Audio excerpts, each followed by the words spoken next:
Hey guys, good afternoon and welcome to the CNBC-TV18 Mumbai newsroom. I'm Pavithra. With me is Sonia and we are very excited to have Kalpesh with us here in the studios. Thank you. Kalpesh, as always, thank you for coming down to our studios. It's always nice to have you here in person. And today we're talking about international funds, right? Which is a very interesting place, space to talk about. We get a lot of questions on this as well anytime we throw it open to our audience. So there's so much to discuss, whether it's the advantages, the disadvantages, what the returns have looked like, and also how do you really go about designing a strategy in this space? And how much of it should be there in the portfolio as well, right? Because it does come with a lot of its risks and confusions as well. So Kalpesh, welcome to the show. So that's the first question. What do you think about international funds? Now, there is also a cap in place to limit the Indian equity exposure or Indian investors' exposure to foreign markets. What is the permissible limit, first of all? And also, since most of these funds have already hit that cap, how do you go about it? Yeah, so first of all, thanks a lot and always a pleasure being here. So we talk about international funds and that's always been, like a topic to discuss whenever the word mutual fund comes and domestic versus international and all that stuff. So first starting off with the limit, what happened was that when international funds started, it was going very smoothly and everyone was investing in, the excitement levels were there and all those things.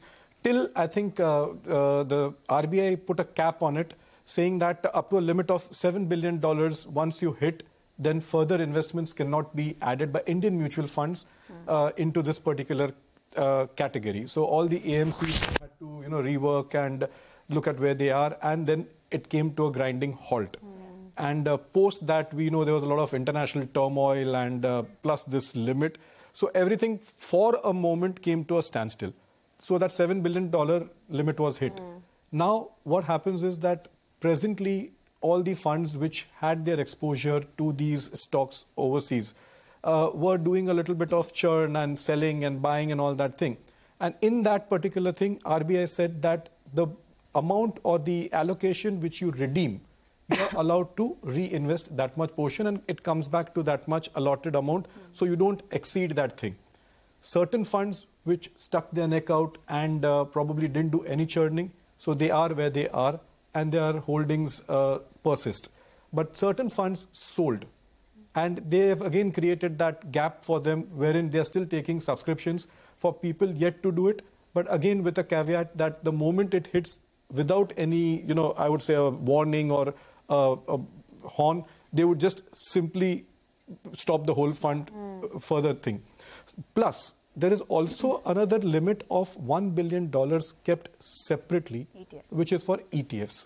So there are two separate avenues and that's still not been hit.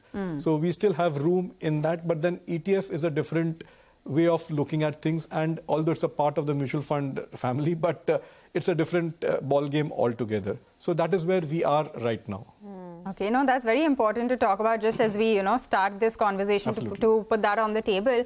But Kalpesh, take us through what you see as the key advantages here. I mean, I know this is an exciting space. Anyone would want to say that I have exposure to the US market, and there are only so many ways that you can go about doing it. So what are the advantages and who do you think this is well suited to? Because it's definitely not for everyone. Absolutely. And the word international funds, when it comes, it adds a different dimension to a person's portfolio. Yeah. So first and foremost, if mutual funds stand for diversification, international mutual fund stands for overseas diversification. That's the core differential here. Yeah. So if you have all your exposure right now to the Indian markets or the Indian shores, this takes you abroad and gives you a divergence into the equity markets or whatever it is overseas. Yeah.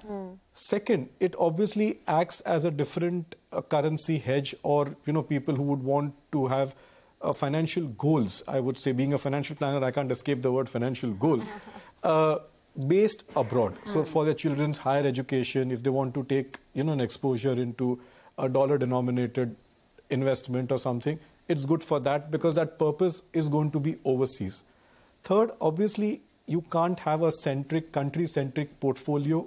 Many people say you can, you cannot. That's a debatable thing. But if you want to have a different, type of a exposure to either emerging markets or to developed markets, this gives you the best of both. This is, we're talking only the pros right now. So let's look at that. The other aspect is obviously the global investment opportunities. If we are the emerging markets, a lot of work is being done in the developed markets.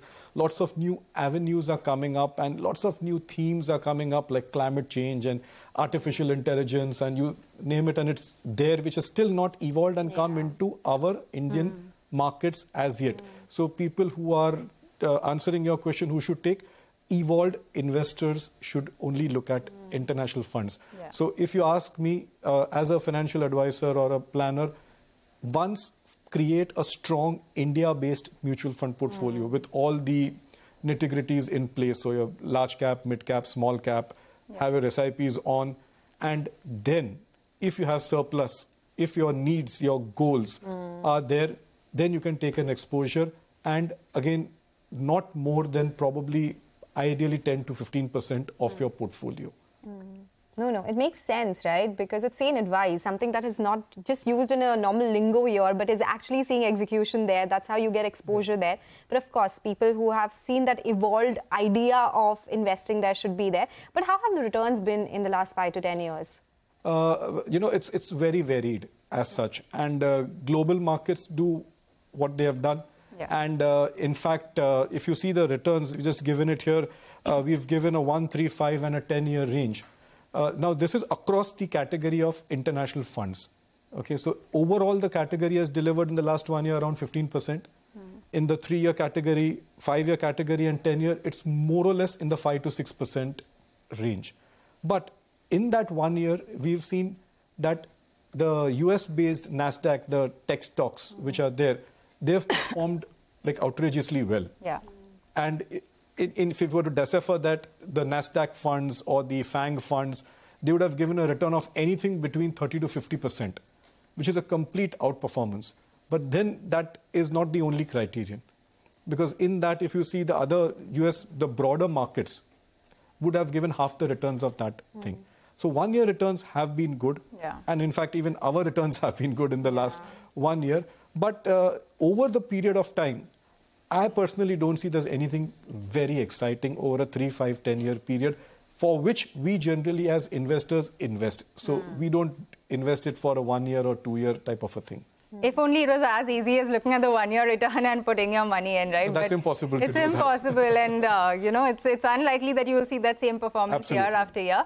But Kalpesh, we've spoken about a lot of the pros of investing in international funds. Take us through the risks, because as with any equity fund, these have all of those risks, but they also have some additional risks, whether it's geopolitical, currency, all of that. Lot many. I think lot many. And now, this is a very personal opinion, and obviously many people would concur or not concur with it, is that, the level of, I think, transparency which we as Indian mutual fund investors have today on digital platforms or, media or actual physical fact sheets, what we reach. Pretty high. And pretty high.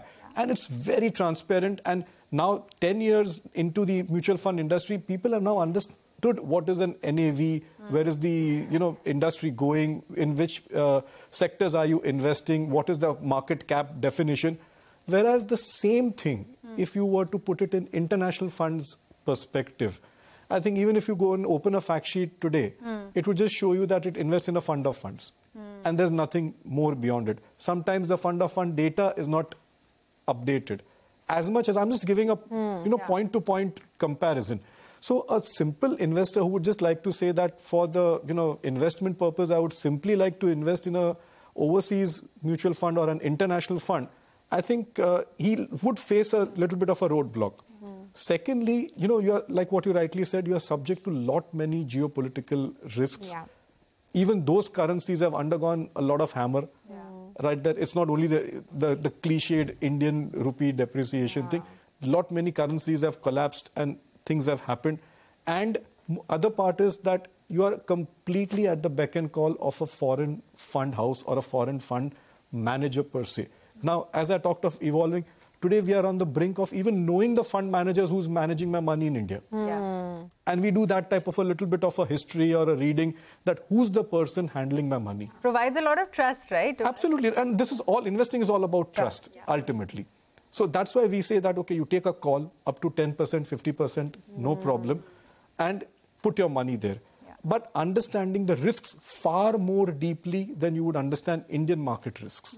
So it comes with lots of other, I would say asterisk marks you have to go through before you put your money there. Of course. And you mentioned fund of funds, right? So most international funds, they either invest via fund of funds or they would do it through a feeder fund. But there not be much adequate information, as you were pointing out. You don't know the fund manager there. You can't see them personally. But a lot of other information that would not be available as well. Is that a cause of concern? Yeah, absolutely. So even if you say that, the companies, let's move on to the companies. Today, an evolved investor who wants to put his money here would know those companies where they exist in India, what they're doing. He would be able to read their balance sheets and take a call. Be it an extremely new age company or whatever you call. But there, again, that type of a little bit of an ambiguity would come. And what do we do in mutual funds? Let's be honest and ask ourselves. We trust the acumen of a professional fund manager and hand them over our money. That's what mutual funds all are about, Yeah. So here the question is that you are then going at 1 + 1 + 1. So not that they're doing anything wrong. In fact, they're doing it and in far more developed markets. So US, you can't compare the magnitude of evolvement of mutual funds of US with India even today. But here we are talking about parting our money on those shores. So, but still, give and take, I think this is still a better bet for people who would want to invest abroad rather than investing in direct stocks overseas. So still, you could buy, an index fund of the US rather than, taking a call on picking stocks. Now, that's for a different level of, HNIs or something who have that type of research or people at their beck and call to do that. Otherwise, still, that mutual fund route is better. Yeah, no, I absolutely take your point, and anyone venturing into this space needs to know all of the risks that this comes with, and that you will not have the kind of information that you do when you invest into Indian mutual funds. But we were mentioning earlier how the 1 year return has been good, but if you look at 3, 5, 10, which is typically what we think is a better, kind of time frame to invest for, what do you think is a minimum kind of time horizon you should look at when you invest in an international fund? Is it 3 years, 5 years? What would you suggest? It's a very tricky question, because, once you put that question to me, normally as an investment expert or whatever, we do equities, the answer is long term. Yeah. But here I would take my, words in a very measured way, that this is actually more of a tactical call. Apart from, obviously, the caveat that it's a long-term investment in equity, it has to be long. I'm not denying that. But the time frame, because here you are trying to go on a bet that this country, this theme overseas will do well for a period of time. And you're trusting someone's advice that it might do well for 1 year, 3 years. There's a certain boom or a bust going to happen, so take your calls accordingly. So it then goes into that, a very medium-term time frame. I'm not saying below 1 year. Below 1 year is not a benchmark to test anything. But it could be a tactical call.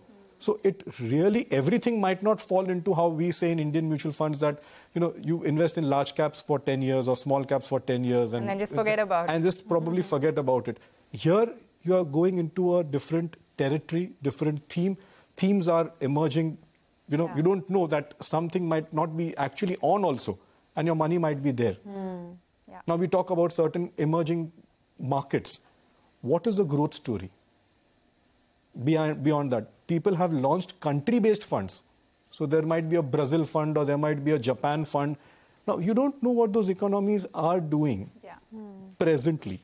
And if you're doing that, then you're a highly researched investor. But how many of highly researched investors do we have? Yeah. Not that many. There are many, and if they aren't so aware. We have shows here, we get experts here to make them understand it as well. But yes, the retail investors, they are reading a lot, they are well versed with what's happening, but international investment could be it could be trickier, right? We'll continue this interesting conversation. We'll just get into the first break on the show, and we'll know all about international investing and funds on the other side of this very short break. Stay tuned.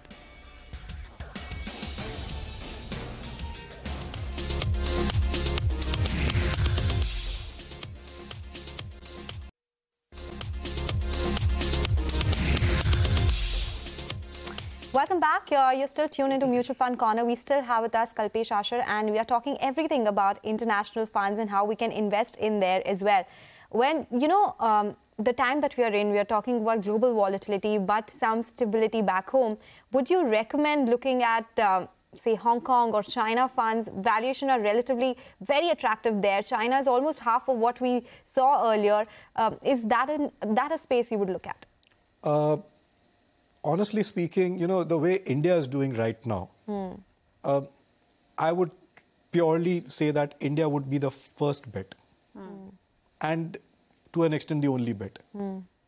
So the way the things are moving out, we're not talking about the economy right now, we're discussing international funds. And the way things are moving, I think the next 10 to 15 years is a great time to be in India as advisors, as investors. I think that's what it is. Now, coming to the international funds, obviously we talk about diversification, and if you want to do, where would you do and what would you do? The second bet and the only bet, I think, which would come to my mind is US. Okay. Leave aside the valuation part or where 25-30% and you're trying to grab an opportunity of capitalizing on that. I go back to all the statements I made in the first part. That what about the transparency? What about the, things? And when you utter these two names of the countries which you just mentioned, I think all that goes for a toss. Now, obviously, these funds are managed very professionally and in the right frame and everything. Yeah. But as an investor, I would still come back and ask, what am I doing? So if I were to come back from a correction of 25-30% or something, can't I find an opportunity like that somewhere else? So why I'm talking about US is it still remains the ideal, the iconic place to invest. We all are still, gathering textbooks and all those things from the US. And just by if you see the sheer size, pedigree, and the transparency, I think the only market I would invest today is US in the international fund category. And the simple reason it offers me the emerging trends, not just valuation. As an investor, I look for diversification, and it offers me all the transparency which I require. And just to put on record, Pavithra, is that, we've seen these other country funds. Yeah. And if you see the, 3 and the 5 year track record, I just pulled out some records. For a Brazil fund or a Japan fund, the 3-year record and the 5-year record is nothing more than a 3% or a 2% or a 5 and a 6% return over a 3 and a 5 year period. Now, if that's not a tactical call, what is? Yeah. So if I'm going to do well in 1 year, who's going to tell me that come out of it? Yeah. And I stay, and then the whole thing collapses. So for these meager returns, which are lesser than probably FD returns, why would I take such a big risk? Yeah. So even if you see certain China funds, over a 3, 5, 10-year period, they would not have performed or outperformed per se. Yeah. What you're saying, Sonal, is absolutely right. Is that an opportunity now? Might be. Yeah. But do I know the right time to come out of that country?